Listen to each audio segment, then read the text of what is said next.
Dana Denha here, and this is Let's Watch with the Ann Arbor Film Festival.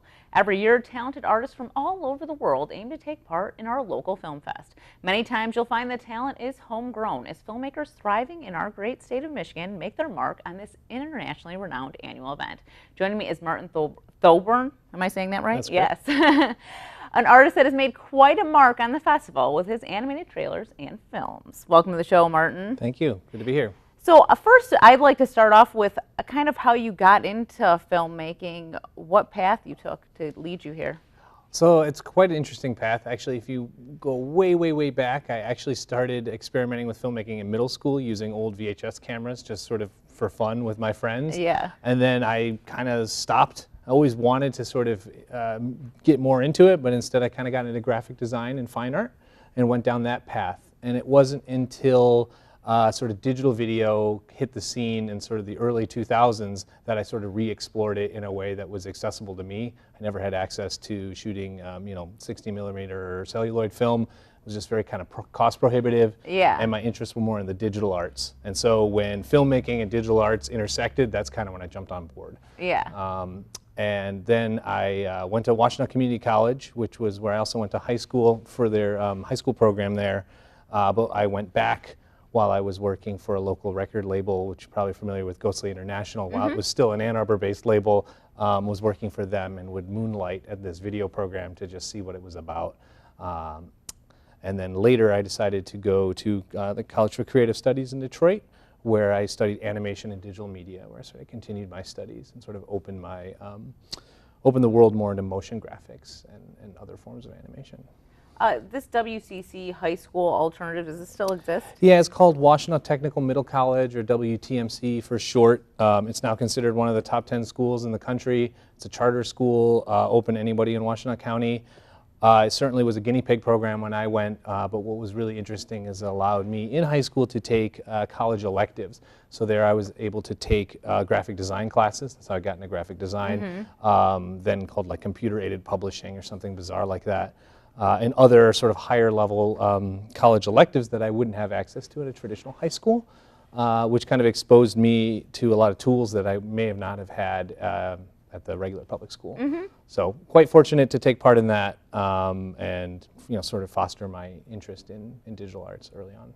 Yeah. So you grew up in Ann Arbor, so you probably had heard of the Ann Arbor Film Festival, but it wasn't until you went to CCS that you were really introduced to it. That's right, and I have memories of going, I think, to an Ann Arbor Film Festival when I was young, but it's hard to say if it was like Spike and Mike's Twisted Animation or something like that, or if it was the film festival. I kind of don't remember anymore, but I definitely remember going to the Michigan Theater and seeing some very bizarre work, growing up in town. And then, but it wasn't really till I got to college that when I was working for Ghostly, we sponsored events with the Film Fest. So I never attended them, but we would throw parties to help support them, or was just involved with the general scene. And then later in college, when I started getting more into animation, is when I started attending regularly, and then got connected with helping them make an animated trailer to promote the festival in 2007. So that was 2007, you made the animated trailer, but that was you had a film in the festival too, Mates? Yeah, that's correct. Historians don't quote me on this, but I believe it was the same year or shortly thereafter I had my first film, Mates, which was one of my thesis projects at the College of Creative Studies, which is an experimental film using video feedback techniques. And so that was my first one. It played in the local program, in the Michigan Filmmakers program, and I was quite excited to have my work there. And I was even more saddened that I couldn't be there because I had just landed in Germany and I got a new job in Germany. So I was leaving town just as I was being sort of, honored at the festival. Oh, so you didn't even get a chance to see people's reaction to it or anything? I didn't. I was really disappointed that I missed my own screening. Yeah. So it's not the first time that I've been accepted into a big film festival. I also missed my own premiere of my film Frames, which we'll talk about probably later. I also missed that at Ottawa. I also couldn't make it. Yeah. So I have a history of not showing up to my own screenings, apparently. And it's tough being successful, isn't it? I guess. So you've actually made more than a few trailers for the Ann Arbor Film Festival as well, and that started in 2007 with your first sort of year with it, and then it's gone on from there? That's correct. So in 2007, when I was still a senior at the College of Creative Studies, I was asked to make a trailer for the fest, and I made several every year after that, sort of when Donald Harrison was involved with the film festival. And right around that same time is also when my first film, Mates, was in the Ann Arbor Film Festival as well. So then you've come back full circle now that Leslie Raymond's the director and you're making trailers again. That's right. So this last year when Leslie Raymond joined on board, she asked me to make another one as well. And my sort of process has always been using the existing like sort of poster artwork and sort of graphical theme that the fest has for the year and sort of incorporating that into the animated trailer. How does that process work? Are you working with the artist or you just kind of get the artwork and then you decide to animate it? That's right. So anytime the festival has asked artists to make a trailer, there's zero creative constraints. I mean, that would be weird for the festival to put creative constraints on it. I've always just sort of approached it that way. I've actually asked for the artwork, or I think maybe Leslie this time suggested that I use it because it is very beautiful this year, and I sort of have a history of doing that. So what in 2007 when I was in college, I treated it very much as like a client project. And I approached it from that angle. I sort of have a history of being like one half in the art world and one half in the professional, work for hire world. Yeah. And I think some of my work sort of, you can see that in my work, this sort of in-between state. And so yeah, the process is I literally just get digital files and then have free reign, and I keep them short, in like 30 seconds because they have to play before the film start. So there's some sort of time constraints, but other than that, there's zero creative constraints. Nobody's asking me for revisions or anything. Like I just create something that I really enjoy. So it's one of my favorite pro bono projects to do because I know people will get to see it and appreciate it. And as the best client to ever have is the Film Fest because it's other filmmakers watching it. What better audience do you have? Is it strange for you as an animator to not be creating the artwork? Oh, no, actually, that's not strange for me, no. Yeah. Some of my work that I've done in the past has been sort of like, collage-based or sampling, like taking other material and working with that. And then I've done a lot of client work and work for hire where those, I don't get to make those decisions. So, no, that's not a challenge for me at all. I actually like the challenge. I like to try to figure out what I can do with it. And to be honest, there's better designers and illustrators out there than myself. So, being able to collaborate even indirectly just by getting a handoff from someone else's great work and to be able to bring that to life is, for me, quite a joy. So if you go on your website, you mentioned some of the other work that you're doing. You do a lot of commercial work. How does that work with your creativity aspect of it? Because it definitely still seems very creative to me, the work you're doing. I'm quite fortunate, and granted my website is a portrayal of the client work that I like to show. There's certainly work on there that I only put sort of the work that I like doing and want to continue doing on my website. So I certainly have done things I don't put on my website for intentional reasons, work for hire. But these days I'm actually in-house for a local tech company, Duo Security. So I'm fortunate enough to no longer be on the freelance beat. But when I was doing that kind of work, you get hit or miss. Sometimes the projects are great and fun. Other times you're just really, banging your head against the desk because it's drudgery. But somewhere in between is the happy medium that you strive for. Well, the duo stuff that you do seems like it's a lot of fun. That's true, and I'm lucky enough that Duo sees the value in sort of some of this sort of alternative marketing content, or sort of what we call cultural content and things like that are less product-y focused and more just able to explore interesting ideas and telling stories about history of hacking and things like that, where I actually have done some techniques in that were very much things that I've done in other experimental films where I'm creating a film using an antiquated operating system or something like that, where I'm literally like animating and acting out in sort of a virtual desktop space, which relates to the subject matter, but then is also sort of a very bizarre way to make a film. Yeah. So I guess back to your original question about like how do I balance those two? I always look for, to me what's fun is the act of creating and the creative problem solving, and doing that for a client or for myself can be equally rewarding. Well, let's take a look at some of this creative problem solving that you've done for yourself. Okay, sure.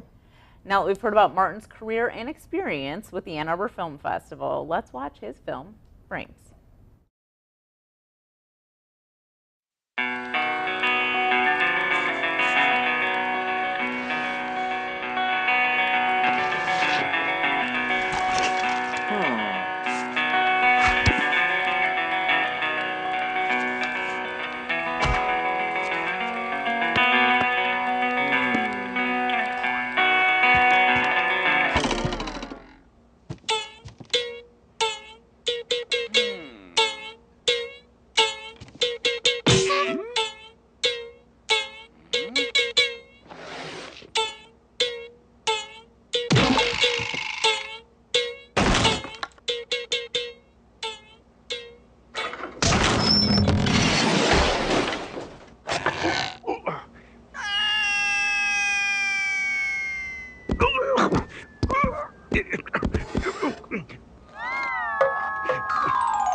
All right, we're back and we're here to talk with Martin about his film frames that we just got to take a look at.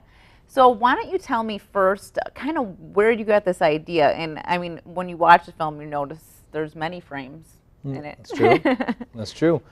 So the idea was actually a collaboration between myself and my co-director, Matti.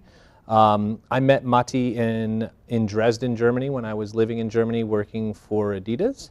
And was part of a film exchange program through the Dresden Film Fest, where local European and German animators and filmmakers had an exchange with a Ukrainian group of filmmakers, kind of all young and up and coming. And one of the parts of the competition there, or I'm sorry, part of this exchange forum was to propose a project idea. So I collaborated with Matti and we pitched actually a completely different concept. It was like this very bizarre, lofty concept that got approved and green-lighted, and we got a small small sum of money to presumably get more money, to raise more money to make even bigger film, but we just took the money and made a movie. Yeah. And so we locked ourselves up in a cabin in Estonia for a week. His parents had this cabin. I went over there in like end of October, and in Estonia, end of October is already like dead of winter, and there's like 1.5 feet of snow on the ground, and we're out in this remote rural cabin in sort of this like old industrial wasteland, and we just thought of this concept, and we storyboarded it out over the course of a week there. So it was very much a collaboration, and it was sort of like an intensive pre-production process that way. But you did not shoot it there, you just storyboarded it? It was, yeah, just the concept and the idea was developed. Uh-huh. And then it was all shot in Ann Arbor area. So Okay. he then moved for a summer to the States and lived in Ann Arbor, actually lived with Davy Rothbart in the Found House, like as one of, Davy had like 5 other roommates living in this like weird house. And so he lived there, and we just spent the summer shooting it and used the money that we had gotten to live off of. So we just lived off this money for a summer and made this film. So Okay. it was a great story that we kind of got to live the dream there for that summer. It was Yeah, quite for fun. sure. Yeah. So let's start at the beginning of Frames, where you're in the frame with an actual person, but it's very like claymation-y? That's right. So it's a technique called Pixelation, where it's basically stop motion of live action or real life objects, people kind of primarily, but really can be any kind of object that's sort of life size. So Matti, that's him in the film. That's my co-director, Okay. Matti, and he's literally animating himself because he moves his body a little bit, and I would be behind taking a picture, or more like hitting a space bar on the computer. Yeah. It would fire the shutter of this camera, and we spent 8 hours just shooting that opening scene of him reading the book, knocking the apple over, and then eventually sort of discovering the border of his universe, which works really, really well when you see it on a big screen, because then he's like punching the side of the the frame in the theater, right? The actual screen that's rolled down. Okay, so, right, so yeah. depending on where you view it, or it's in it, or if you're watching it on a TV or a laptop, it changes kind of the world that he's stuck Oh, in. wow, that's Yeah. cool. So maybe we can get people to watch it like on their laptop and on their Yeah, big or even on their screen phone. TV Or at even if home. you watch on Yeah. a phone, you'd just be stuck in the Yeah. phone then. So yeah. Yeah. But he's stuck inside the film frame or in some sort of like locked-in universe. Then he breaks out, which actually ends up being a photo frame. But you're sort of the border of it is the video, if you will. Yeah. Right? Yeah.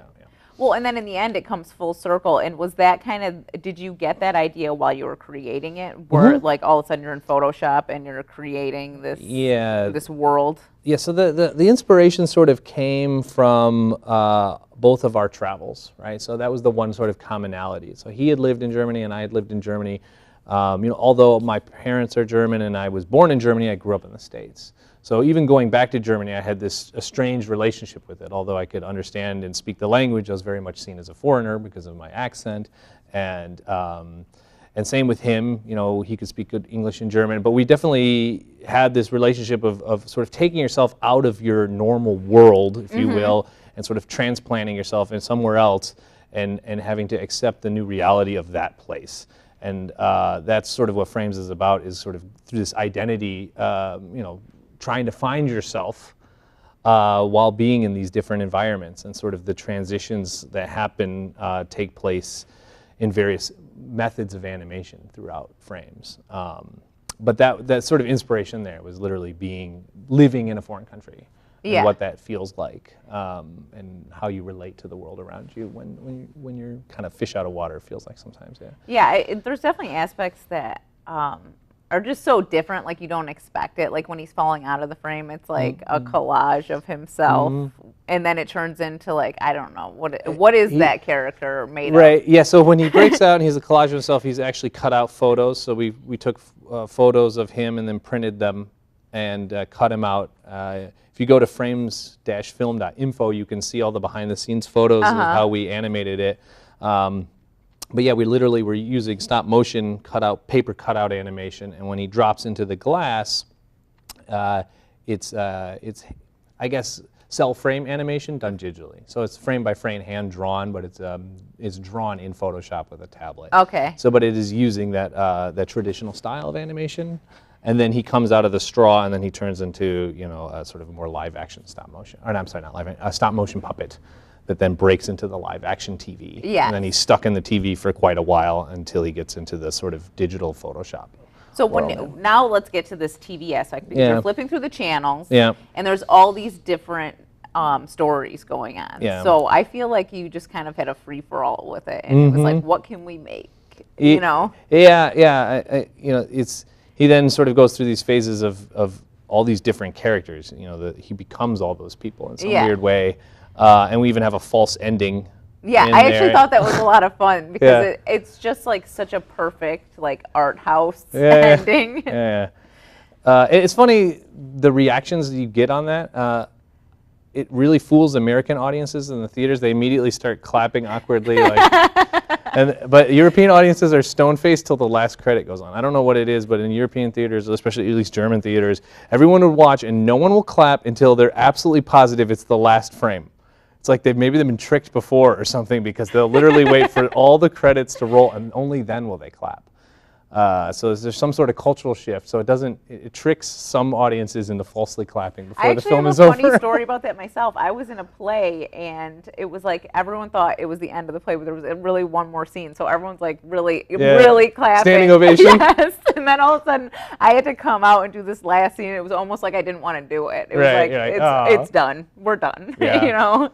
Yeah. So that's an interesting take. I've never seen a European audience react to anything. So maybe they wouldn't have fallen for it. I don't know.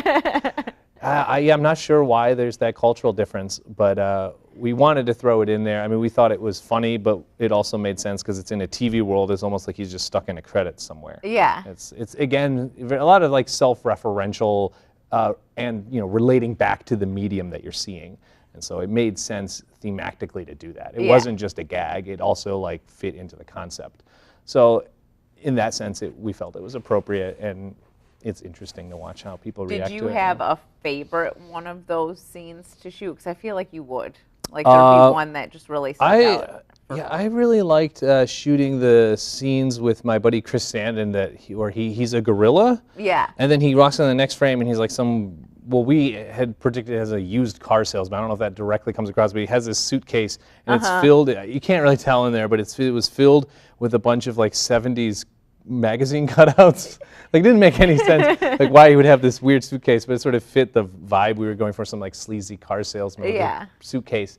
Actually, I guess, so those were fun to work with him and kind of have him be the actor. On the other side, I had to act in it, which was also fun.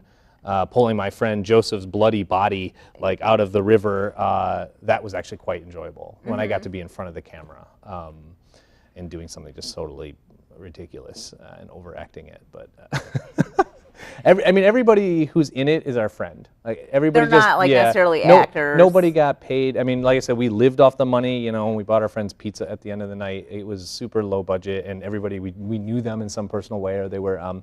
Some of the people living in Davy's home and things like that, yeah. So for you, I feel like a lot of your work is animation related, and obviously Frames has animation in it, but is it different for you to be shooting more of like those straight film aspects of it? That was like the first film that we shot that was sort of at the dawn of the DSLR revolution. Yeah. Like, these cameras had just come out on the scene. I didn't even own one. They were still too expensive for me at the time. But my buddy Adam had one. He let us borrow it, and like I was just blown away. It was certainly not the crappy DV tapes that we were shooting when I was in the early days of the digital video program. Yeah, believe me, I've used some DV tapes. Yeah. So I all of a sudden I felt like, whoa, this is real. This looks beautiful. This looks amazing. The lenses that we were shooting through was just gorgeous, and it got me re-interested in shooting straight video. Yeah. I'd gone, so when I was living in Germany, I was working for Adidas doing retail video, but again, a lot of it was motion graphics or animated, and may have had some live action elements, but I was never involved in the shoots. So it definitely got me excited about being like on set, producing and directing and acting and everything. It was the everything production. I'm losing my train of thought, but yes, I definitely enjoyed shooting that. I do like doing both. I don't like to I like both aspects of it. Yeah. Well, let's call back to earlier. You mentioned that your first go round with a film in the festival, you could not be there, but for Frames, you were able to be there. That's right. Yeah, it was shown, I believe, in the Friday animation screening, which is a So long-running what was program. the audience reaction, and how did it feel to have an audience watch it on the big screen like that? It was great. I remember sitting in the balcony again. I remember the audience clapping at the inappropriate time, which made me smile. And I'm trying to remember. This film was made a long time ago, so I definitely was super excited. I felt very, seeing it in the Michigan theater is just a pleasure. Oh yeah, right. It's a gorgeous and theater. growing It's up amazing. as a townie too. Yeah, I'm sure it definitely.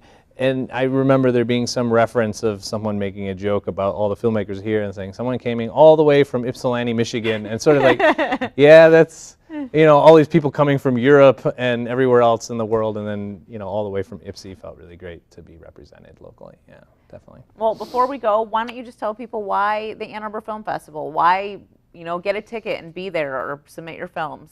Yeah, the Ann Arbor Film Festival has some of the most interesting work you can see anywhere, and has a really, really tight-knit culture. So filmmakers come from all around the world year after year to be there, and being part of that energy is great. And then really challenging yourself to be exposed to something you wouldn't normally see. It's really been an inspiration for me over the years as a local person attending the film festival.